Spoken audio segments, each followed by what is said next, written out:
Hello, good evening to all. Ngayon ay magluluto tayo ng ginisang repolyo with pork. Ayan na po.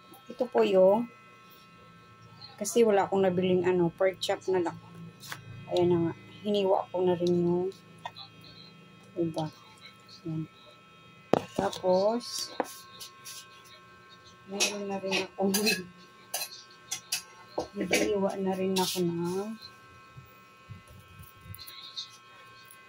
ayan, bawang at sibuyas. Ayan, nakayuan na ako. Then, ito naman yung repolyo.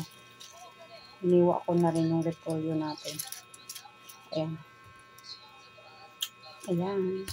Ayan, hiwain muna natin yung baboy. Wala akong nabiling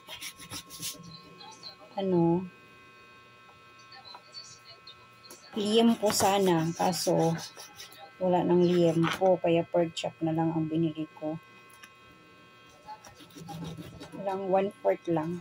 Ihalo ko lang sa panlasa. Para may lasa naman yung gulay natin. Kunti lang naman.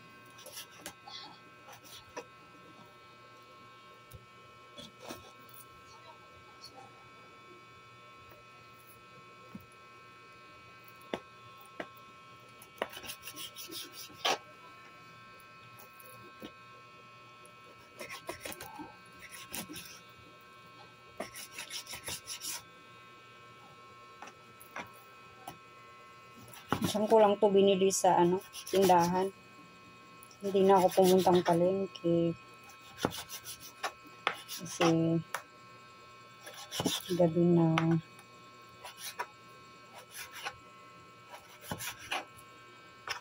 Hindi na rin ako namamalengke.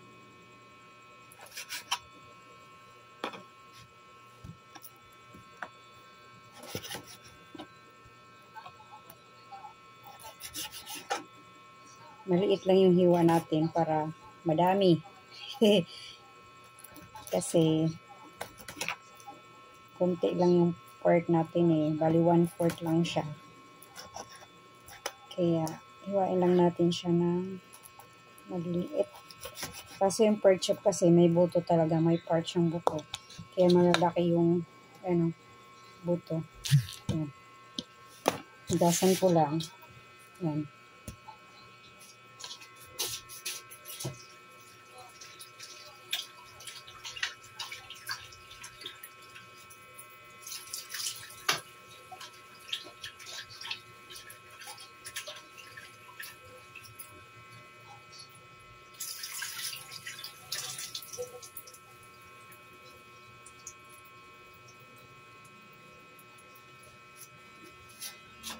Ayun siya. Ito na siya.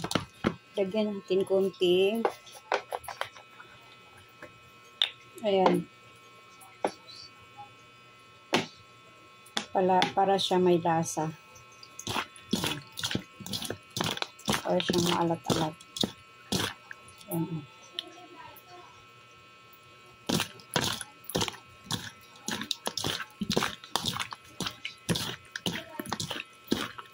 Ito na siyang kumut-kumuton. Para nga malasa. Sa yung lasa niya.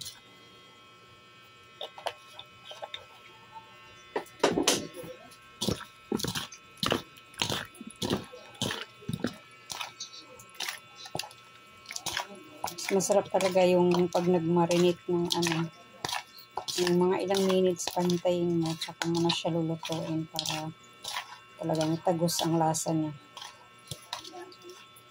Ayan. Ngayon, mag-isa na tayo.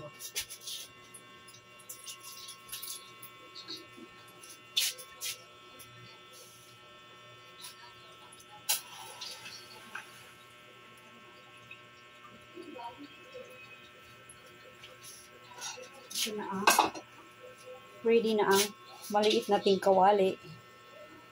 At ito nilagay ko na yung dito.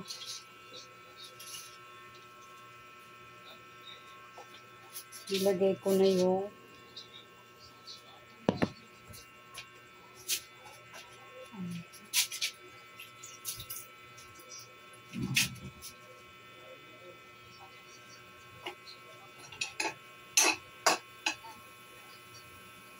Naghiwa na kasi ako kanina nahiwa na ako ng sibuyas, tsaka bawang, tsaka luya. Ayan na, ito na siya.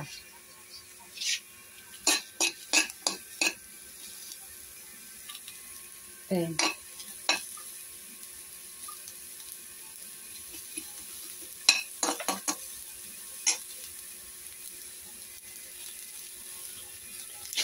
Lagyan natin ng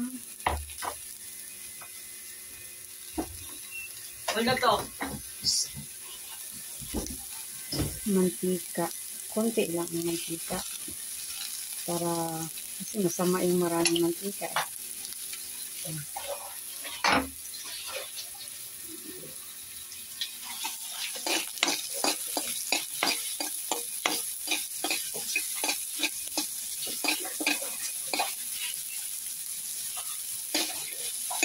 Ayan yung luya, bawang, tsaka sibuyas.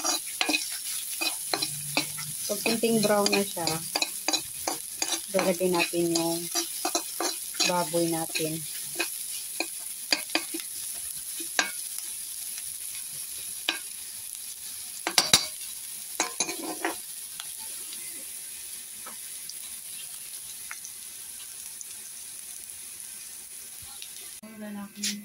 Ayan, nilagay natin yung baboy. So, nasunog na ang ating sibuyas, bawang.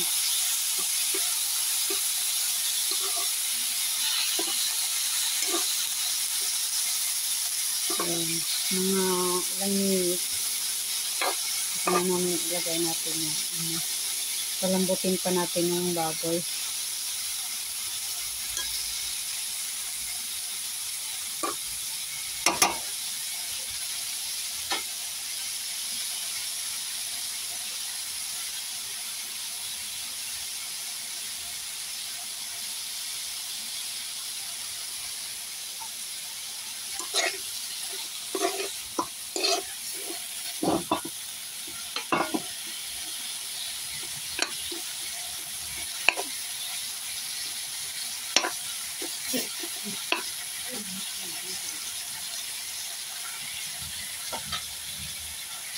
Lagyan natin ng konting tubig para sa malasa.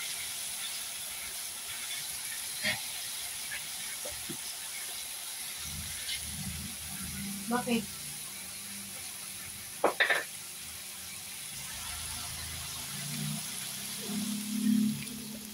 Kasi palambutin pa naman siya. Ayan. Takpan muna natin. Ayan, pagkukulaan natin ng malambot na siya. Susukin na pinito para lang malambot na siya. Tapos, ilalagay na natin yung sipon. Ayan, ang repolyo. Ganito lang kasimple ang ulam. Ayan.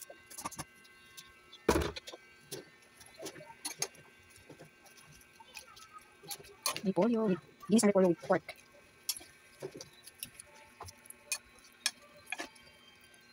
Nilagyan natin siya ng paminta at saka asin, konting asin para siyang malasa. Tsaka, nilagyan ko rin ng kalahating pork cubes para lasang-lasa yung baboy. Kasi hindi ako nagbibitchin, wala rin akong magic, kaya nilagyan ko lang ng palambutin lang natin konti yung gulay. At pwede na siya ihain at maghapon na kami. Ayan, simpleng ulam pero mas siya.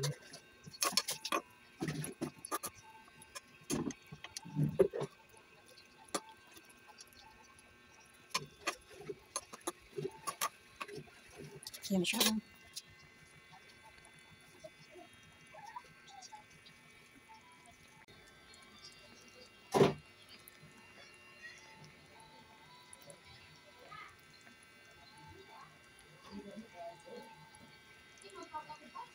Repolyo with pork. Ginisang repolyo. Kain po tayo.